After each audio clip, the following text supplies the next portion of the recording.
اسرائیل اور متحدہ عرب امارات کا معاہدہ اور خطے کی سیاست۔ السلام علیکم ناظرین، متحدہ عرب امارات نے 13 اگست کو ایک مشترکہ بیان کے ذریعے اسرائیل سے معمول کے تعلقات استوار کرنے کا اعلان کر کے دنیا کو حیران کر دیا اور یوں وہ اسرائیل کے ساتھ تعلق قائم کرنے والا پہلا عرب ملک بن گیا۔ ویڈیو میں مزید آگے بڑھنے سے پہلے آپ تمام دوستوں سے ریکویسٹ ہے کہ ہمارے چینل کو سبسکرائب کریں اور بیل آئیکن پر کلک کریں تاکہ نئی آنے والی ویڈیوز کی نوٹیفیکیشن آپ تک سب سے پہلے پہنچ سکے۔ ناظرین، اسرائیل اور خلیجی ملکوں کے درمیان پس پردہ تعاون کئی سال سے چل رہا تھا، جس کا نقطہ عروج اس سال جنوری میں امریکہ کے مشرق وسطیٰ امن منصوبے کا سامنا آنا تھا، جس کو خلیجی ممالک کی حمایت حاصل تھی۔ لیکن سرکاری ذرائع اور ذرائع ابلاغ نے خلیجی ملکوں اور اسرائیل کے درمیان پس پردہ تعلقات کو منظر عام پر لانے سے عام طور پر گریز ہی کیے رکھا۔ اس پس منظر میں اسرائیل اور متحدہ عرب امارات کے درمیان تعلقات کو معمول پر لانے کا اعلان واضح طور پر ایک بہت بڑی تبدیلی تھی۔ اسرائیل سے تعلقات کو معمول پر لانے سے جڑے نازک معاملات سے نظر چراتے ہوئے متحدہ عرب امارات کے ذرائع ابلاغ نے نئے رشتے کے فوائد کو اجاگر کرنے پر توجہ مرکوز کر دی۔ اس کے ساتھ ہی ابوظہبی نے غرب اردن کے مقبوضہ فلسطینی علاقوں کو اسرائیل میں ضم کرنے کے لیے اسرائیلی حکومت کے منصوبوں کو معاہدے کی شرط کے طور پر ختم کرنے کا بھی صحرا اپنے سر باندھنے کی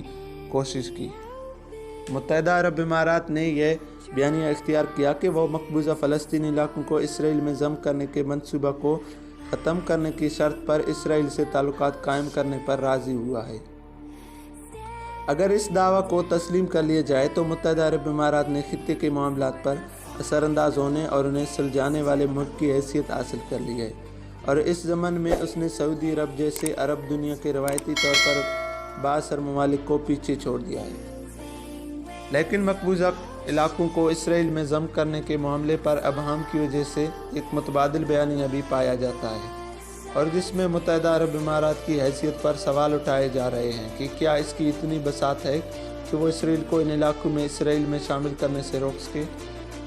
ناظرین، متحدہ عرب امارات نے اپنے عزائم کے بارے میں کوئی رازداری نہیں برتی، لیکن وہ اپنی خارجہ پالیسی کے بارے میں زیادہ تر خاموشی ہی اختیار کیے رکھتا ہے،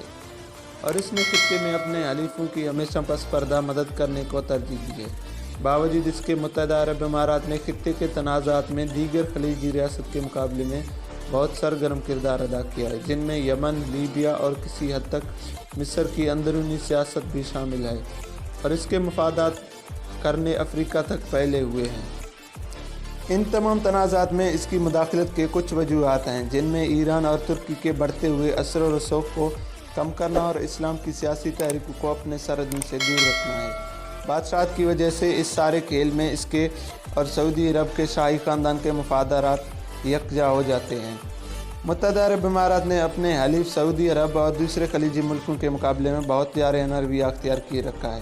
جہاں سعودی عرب کا رویہ قدرے محتاط رہا، اس نے ہمسایہ ملکوں سے اٹھنے والے خطرات کو دبانے اور ٹھنڈا کرنے کو ترجیح دی۔ متحدہ عرب امارات کے موجودہ ولی عہد محمد بن زائد نے کئی قدم آگے بڑھ کر اپنے تمام وسائل کو بروکار لاتے ہوئے خطے اور اس کے باہر بھی تنازعات پر اثر انداز ہونے اور ان کا حل اپنے حق میں ممکن بنانے کے لیے تمام تر کوششیں جاری رکھی۔ ایک مرحلے پر متحدہ عرب امارات یمن کے طویل بحران میں سعودی عرب کے بھی سامنے آ کھڑا ہوا، جہاں اس نے اپنے سابق اتحادی کے برخلاف سعودی عرب کی حمایت یافتہ اور بین الاقوامی طور پر تسلیم شدہ یمن کی حکومت، جس کی سربراہی عبدالربو منصور ہاری کر رہے تھے، اس کے مقابلے میں علیحدگی پسند جنوبی عبوری کونسل کی حمایت شروع کر دی۔ بالکل اسی طرح سعودی عرب کا شاہی خاندان حالیہ برسوں میں آہستہ آہستہ اسرائیل کے قریب ہوتا جا رہا تھا، اور خاص طور پر ایران سے لاحق ہونے والے خطرے کے تناظر۔ لیکن سعودی شاہ اور ولی عہد پہلے ملک کے اندر اس کی راہ ہموار کرنا چاہتے تھے، کیونکہ اسرائیل سے تعلقات قائم کرنے کے بارے میں شدید مخالفانہ سوچ پائی جاتی ہے، اور خطے میں وہ اپنی ساکھ پر بھی کوئی حرف نہیں آنے دینا چاہتے۔ اس کے برعکس متحدہ عرب امارات کے موجودہ ولی عہد محمد بن زائد ملک کے اندر مخالفانہ اور تنقیدی آواز کو مکمل طور پر دبانے کے بعد اس بات کا خطرہ مول لے سکتے تھے کہ وہ خطے کے تنازعات میں دوسروں سے آگے بڑھ کر کردار ادا کرے، چاہے وہ کووڈ-19 پر قابو پانے کا معاملہ ہو یا انسانی امداد کا، اور اس دوڑ میں وہ اسرائیل سے معمول کے تعلقات قائم کرنے کے موڑ پر آ گیا۔ ناظرین، متحدہ عرب امارات کی پہل کا سوال قطعی طور پر مقبوضہ غرب اردن کے اسرائیل میں انضمام کے معاملے سے جڑا ہوا ہے، جسے خلیج کی اس عرب ریاست نے استعمال کر کے یہ باور کرانے کی کوشش کی ہے کہ اس نے اسرائیل سے معاہدہ کر کے اسے غرب اردن کے مقبوضہ علاقے ضم کرنے سے روک دیا ہے۔ اسرائیل سے معاہدے کے اعلان کے فوری بعد اسکائی ٹی وی عربیہ کو ایک انٹرویو کے دوران متحدہ عرب امارات کے وزیر خارجہ انور گرگاش کا کہنا تھا کہ غرب اردن کو ضم کرنے کا اسرائیلی پلان ایک ٹائم بم کی طرح ہے، جسے فلسطین کے تنازع کے دو ریاستی حل کے تمام امکانات ختم ہو جائیں گے۔ گرگاش نے کہا کہ دو ریاستی حل کو لاحق خطرہ ٹل گیا ہے۔ امریکی صدر ڈونلڈ ٹرمپ کے بیانات میں یہ عندیہ دیے جانے کے باوجود کہ غرب اردن کو ضم کرنے کا منصوبہ فی الحال زیر غور نہیں ہے۔ اسرائیل کے وزیر اعظم نیتن یاہو اور اسرائیل کے اہم سرکاری اہلکاروں نے کہا کہ غرب اردن کے مقبوضہ علاقوں کے بارے میں ان کے ارادوں میں کوئی تبدیلی نہیں آئی ہے، صرف انہوں نے ان منصوبوں کو فی الحال مؤخر کر دیا ہے۔ نیتن یاہو نے ایک ٹی وی پر نشر ہونے والے خطاب میں غرب اردن کے علاقوں کو یہود اور سمارا کے عبرانی ناموں سے پکارتے ہوئے کہا کہ امریکہ کی مدد سے ان علاقوں تک اسرائیل کی خود مختاری کو وسعت دینے کے منصوبے میں کوئی تبدیلی نہیں آئی ہے۔ عرب دنیا کے بہت سے ذرائع ابلاغ کا کہنا تھا کہ متحدہ عرب امارات سے معاہدہ کرنے سے بہت پہلے اسرائیل نے اپنے ارادوں کو مؤخر کر دیا تھا، اور اس کی وجہ اسرائیل کے اندر بنیامین نیتن یاہو کی حکومت کو درپیش سیاسی مسائل تھے،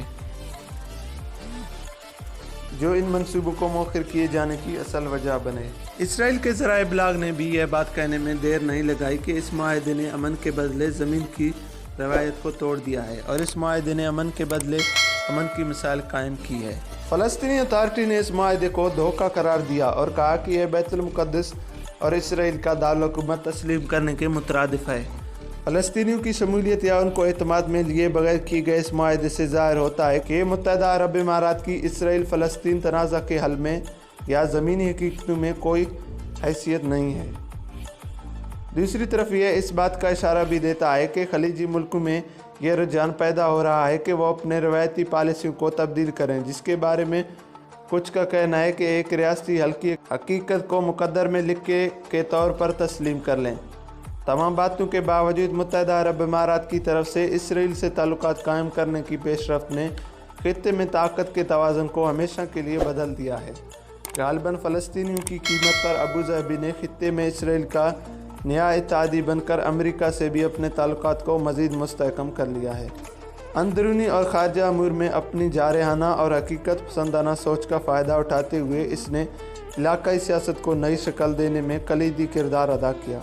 جو کہ نہ صرف اسرائیل فلسطینی تنازع میں بلکہ وسیع تر معاملات اور ایران کے خلاف خطے کی سیاست کا پلڑا ایک طرف جھکا دے گا۔